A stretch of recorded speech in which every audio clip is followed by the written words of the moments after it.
My wife, 31, and I, 32, have always had a loving relationship, high school sweetheart, and got married after she got pregnant. Her pregnancy was a cue for us to get married. We have always had excess and enjoyed it ever since we started.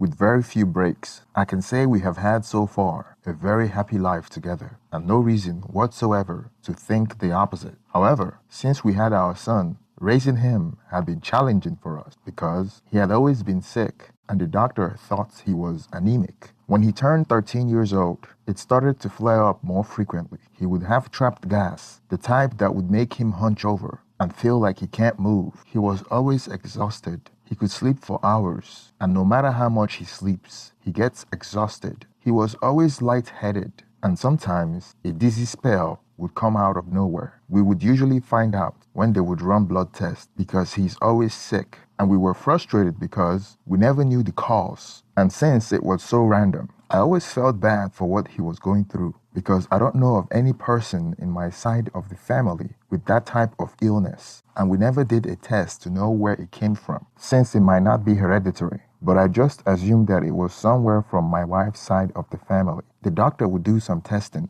and it always shows that he was anemic, which can be inherited or acquired. So we weren't sure, no matter how much iron he would try to consume. This took a toll on our family, and it became our new normal. Fortunately, we tried a new doctor, and he found out that he had celiac disease. He cut gluten out and felt like a normal person again. Celiac disease is hereditary, meaning that it runs in families. Weirdly enough, my wife and I were both happy because for once in our lives, we can actually control the flare-ups and weren't going to continue arranging our lives based on hospital visits and getting ready to rush our son to the emergency room at any time of the day. We felt a sense of relief once in 13 years. Little did we know that this would only be the beginning of the destruction of our family. Knowing the root cause of where he inherited his illness from would be devastating to our family and open up a 14-year-old secret that only my wife could answer. The doctor recommended that my wife and I take a blood test to find out what part of the family the disease came from. We did a blood test and it came out negative. This means that the celiac disease antibodies weren't found in our blood.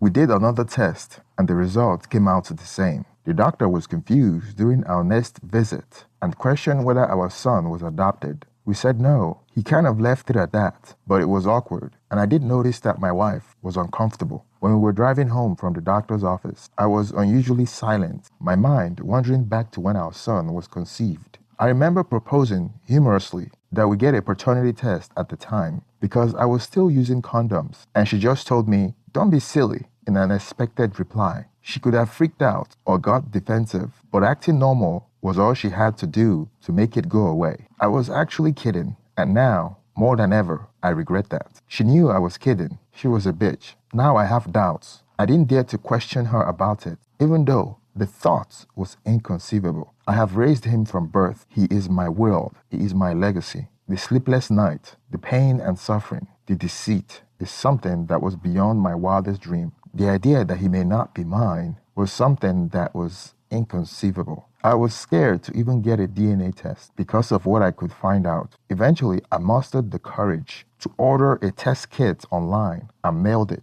The result came back. My world collapsed. I didn't know what to do. I can't process this. We went through college together with very few issues. We had, or so I thought, a happy life together. We have similar work schedule, and I have never once suspected something was happening on my back. And yet, this is not my son. When she came home that day, she saw me laying on the floor with a bottle of scotch, already half full. I didn't even notice when she was home, till she tried to wake me up. I asked her who is the father of the child, and she stood back and looked confused. Then she responded with anger, saying that the father was me. I told her that she lied, and she had been lying to me for 13 years. I told her that I got a DNA test, and it showed that he wasn't mine. She asked me if she could see the DNA test, and I said no, and for her to answer the darn question. Instead of answering the question about who the biological father is, she tried to turn it around on me by rambling about how I could have gotten a paternity test on our son, like I had done something evil by getting a paternity test, trying to make it out to seem as if getting a paternity test is worse than having an affair with another man. and bring a baby home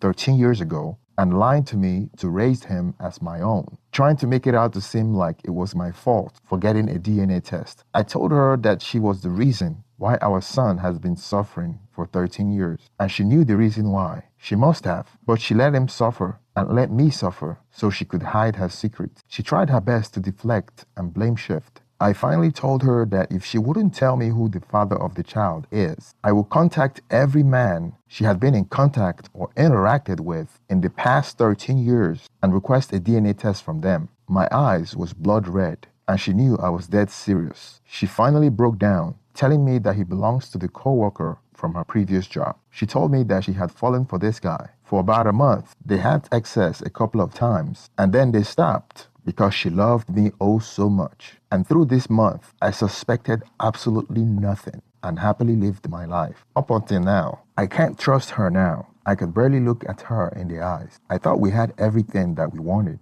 and we were already making plans of having a kid when he appeared. We were happy. I was genuinely happy. And now, I can't help but feel that our entire marriage was a lie. We have a big house, good cars, a nice life, without any financial worries, but I lost what mattered the most. She said it only happened that time she was adventurous. She just wanted something out of routine, but I can't believe her. This was not simply being cheated. My life became a lie, and I feel I lost everything but the meaningless things. She's not the person I knew. He's not my son. And all in all, I am alone and without offspring of my own. I couldn't hold back the tears. I couldn't stay in my house any longer. I called my boss at work and told him everything and that I wasn't going to be coming to work anytime soon and I needed some time off. He was concerned about my mental state. He insisted on driving all the way to my house to make sure that I was okay. I wasn't really close to my boss, but he drove to my house and took me out to a restaurant that evening so I could spend some time away from the house. He later told me that this reminded him of a friend of his that found out that his son wasn't his and he took his own life. He wanted to be there to make sure that I had every support I needed. He encourages me to take some time off work and do something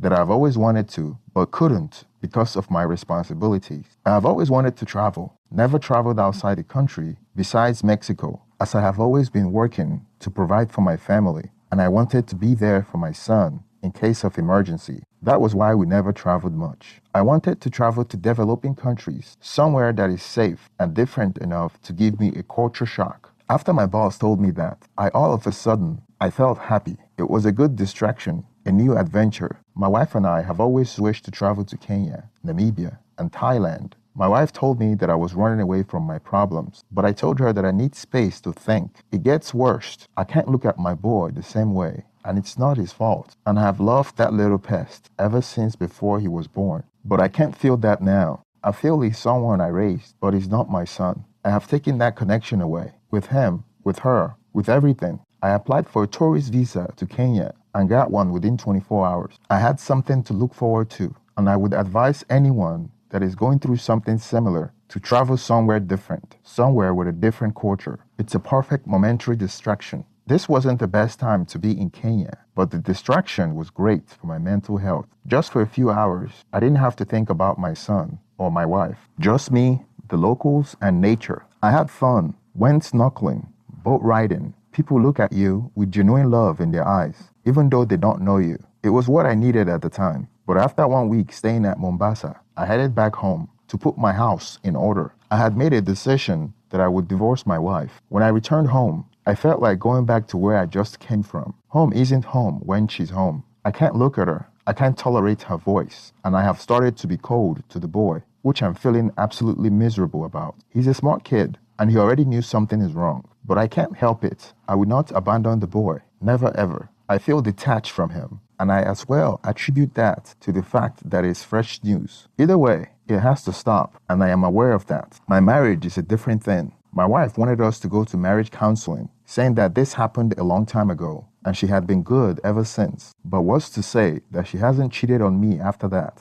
I was using protection while I was with her, and she was getting raw-dogged by her former co-worker. She knew 13 years ago that the child is not mine, but she lied for 13 years. How can I trust anything she say? I demanded an amicable divorce to give me a chance to heal. We would share custody of my son, and I would still remain his legal dad. I still love him, and this is not his fault. So far, My wife agrees with everything. I don't know with time whether I will feel the same way I do about my son, and that scares me to death. I have told my soon-to-be ex-wife that I want to reach out to the biological dad and let him know it's better that everything comes out the open now. She wanted to hide this from the biological dad and from family and friends. I agreed for now till the divorce is finalized. Then I will contact the biological dad and I will tell my parents. Telling my parents will be a hard pill to swallow. I am still young. I can still start a new family. That would be the best way to forget about the betrayal. Right now, I have already filed for divorce and it will be finalized in the next 5 months. In the meantime, I'm looking for an apartment and I would leave the house to my soon-to-be ex-wife and my son. Thank you for making it to the end of this video. Let's get some conversation going on the comment section. Support the channel by liking the video and subscribing if you haven't already. Thank you.